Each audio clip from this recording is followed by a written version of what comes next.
Okay mga boss, mga par, dito na naman tayo sa bago nating vlog.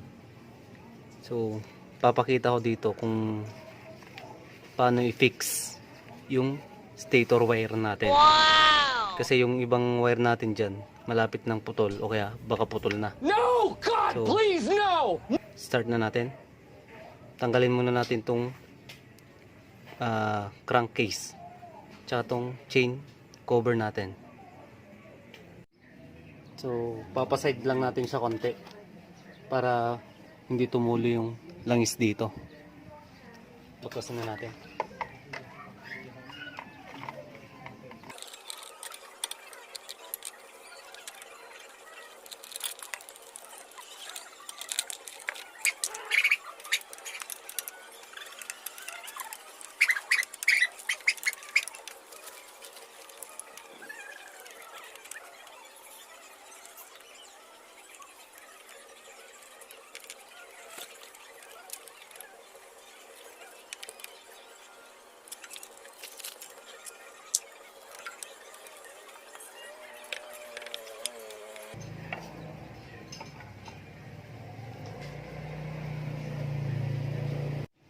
Okay mga boss, mga par, tanggalin din natin tong puwan para matanggal yung sakit ng stator. Okay.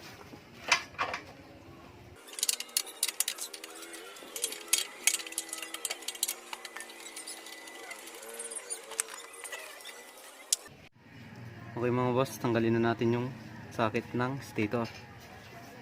So,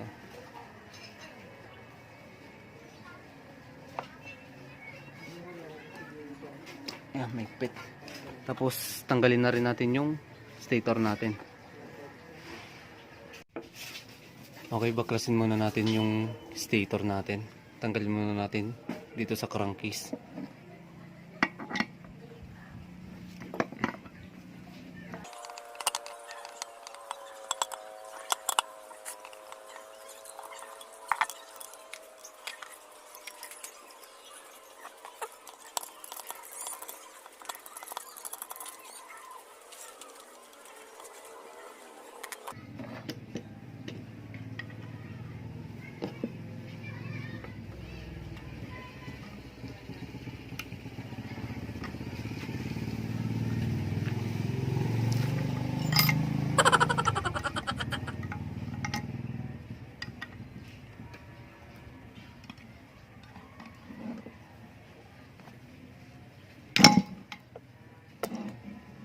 Higpit.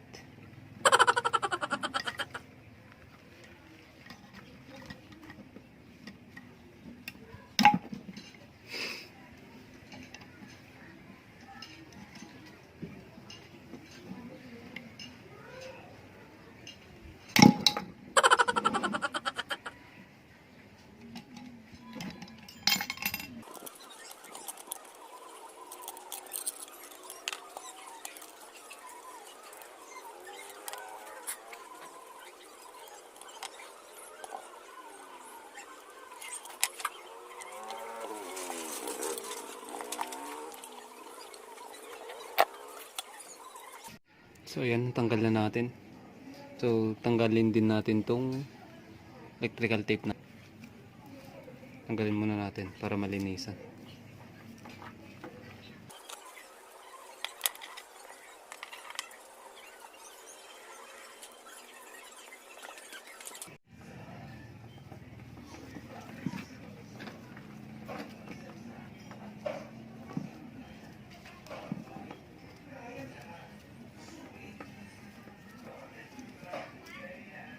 So ayan, tanggal na siya mga boss.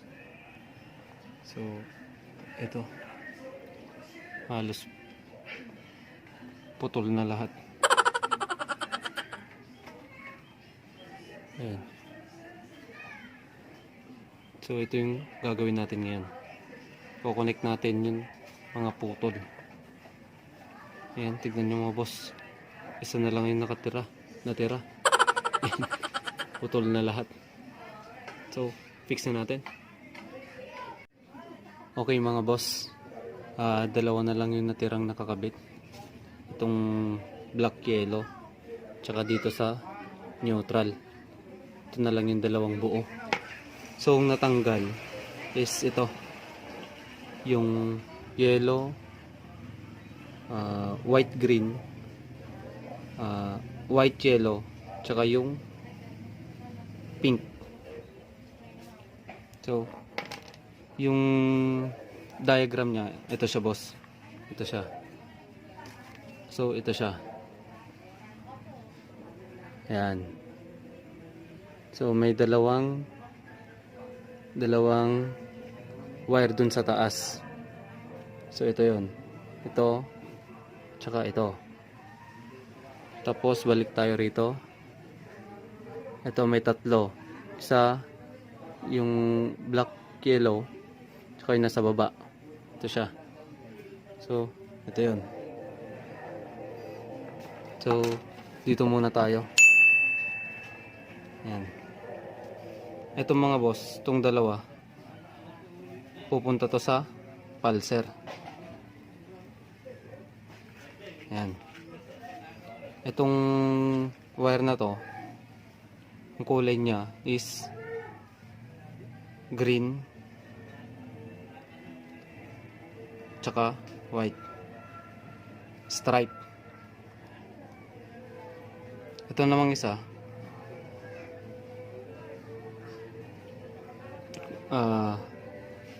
white,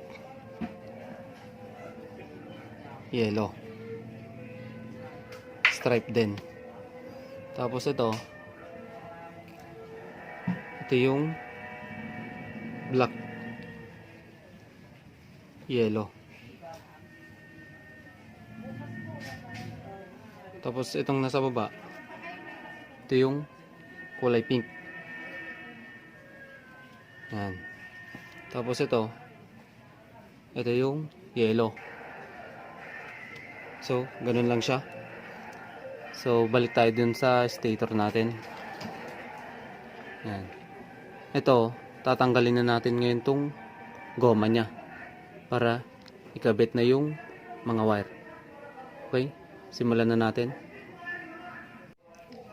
Okay mga boss, mga par, tanggal na rin natin siya dito nya. So yan, tanggal na siya. Then ito na siya, sineperate na rin natin. Okay, ito yung pulsar natin. Ito yung wire ng white, yellow, yung stripe, tsaka ito yung green and white.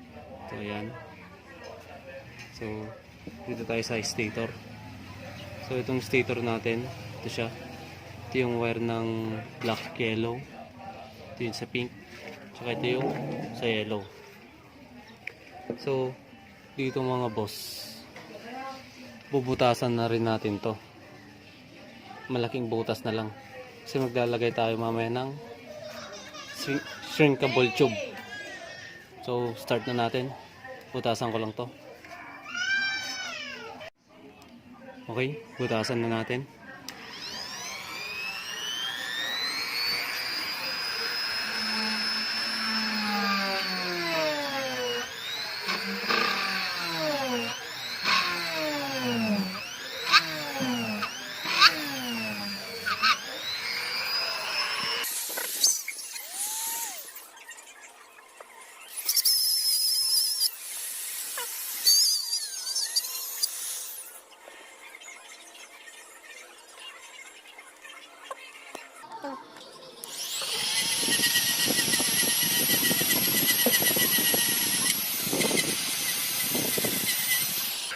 So yan.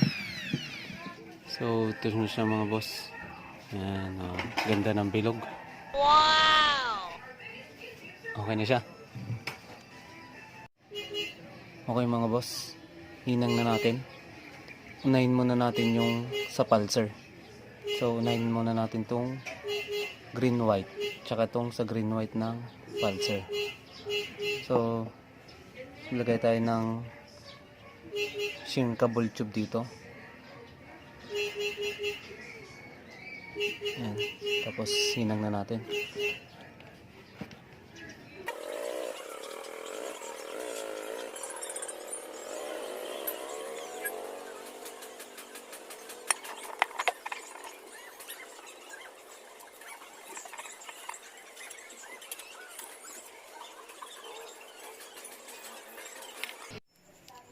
Okay mga boss, ito na yung last wire na ikakabit natin. So pakita ko lang yung mga naikabit na. So ito, galing sa pulser. Yan, green, white, tsaka white, yellow. Tapos dito tayo sa stator. Ito yung pink, black, yellow, tsaka yung last na ikakabit, yung yellow. So pakita ko lang paano ko kinabit tong mga apat. Okay, ganito lang siya. Panoorin nyo na lang.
Ito pala siya, iiwan.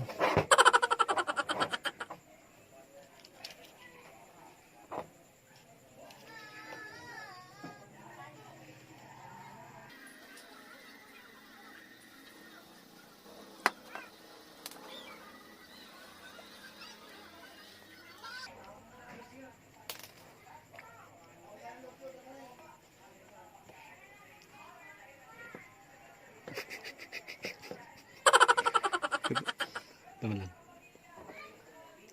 Okay, ganito siya. Hinang nyo lang siya.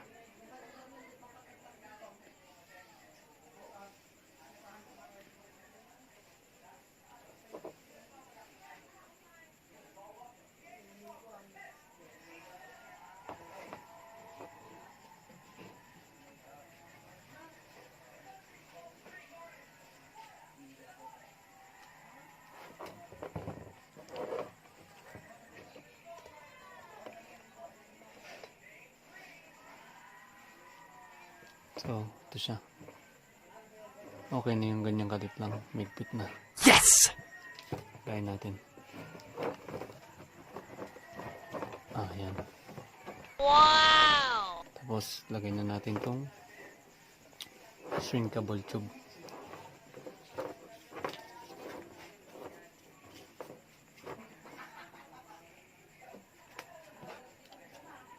Pinitin lang natin.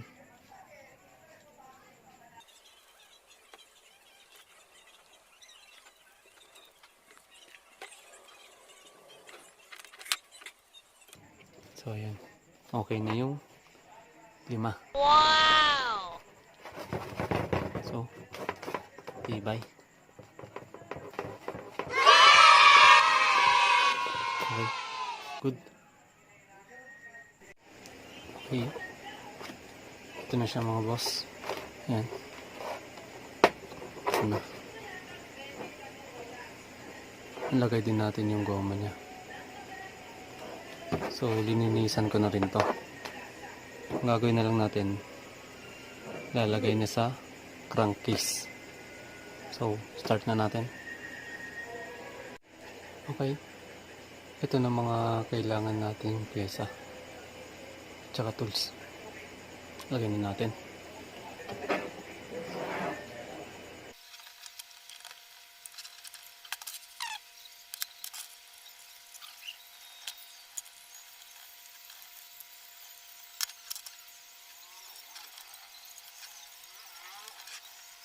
Okay, nilagay na natin. So, huwag nyo lang kakalimutan na dapat mahigpit lahat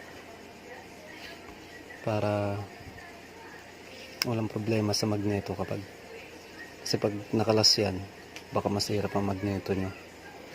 So kaya dapat higpit. So ito, fix na rin natin to.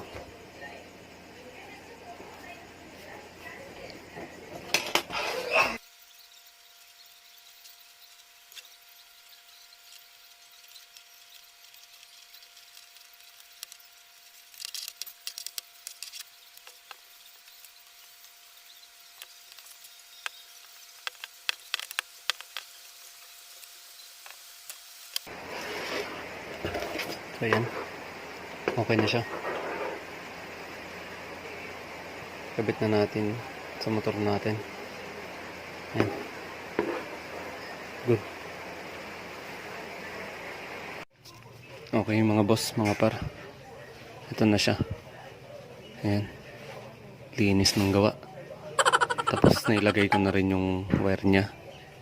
Yung socket. So lagay na natin dito sa makina. Okay.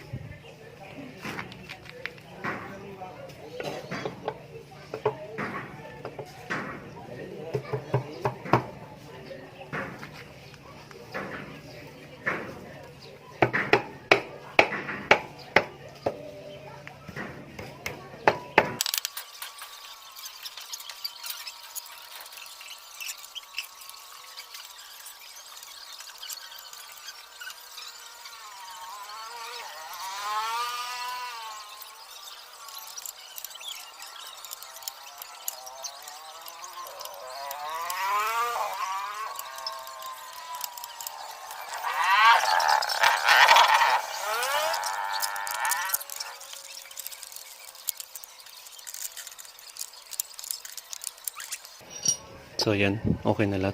Fix na rin natin yung upuan niya. Tapos panda rin na natin. Okay mga boss, mga par. Tapos na siya.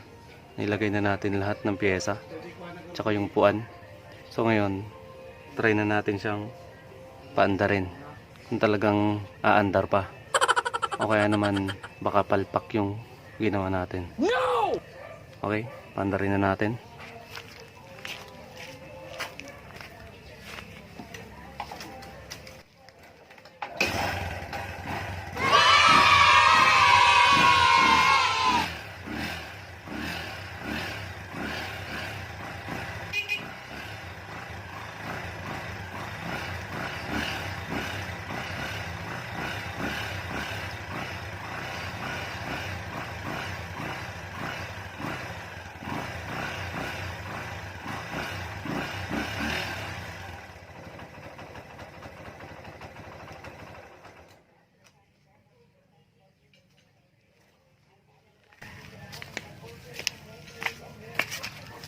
Okay, ayun.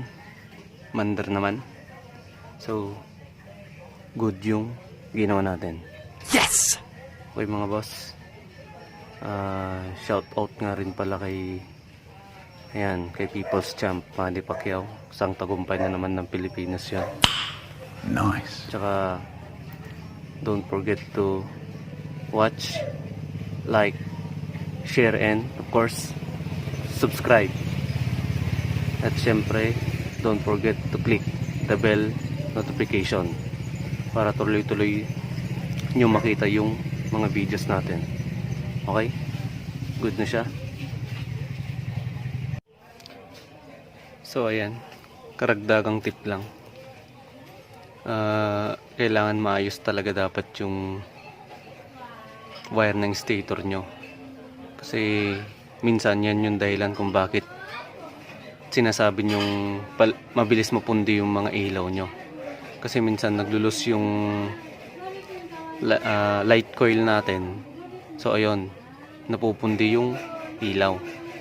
Yung tipong pwede naman yung regulator natin, gumagana yung regulator, pero yun pala ang dahilan dun sa wire ng light coil natin.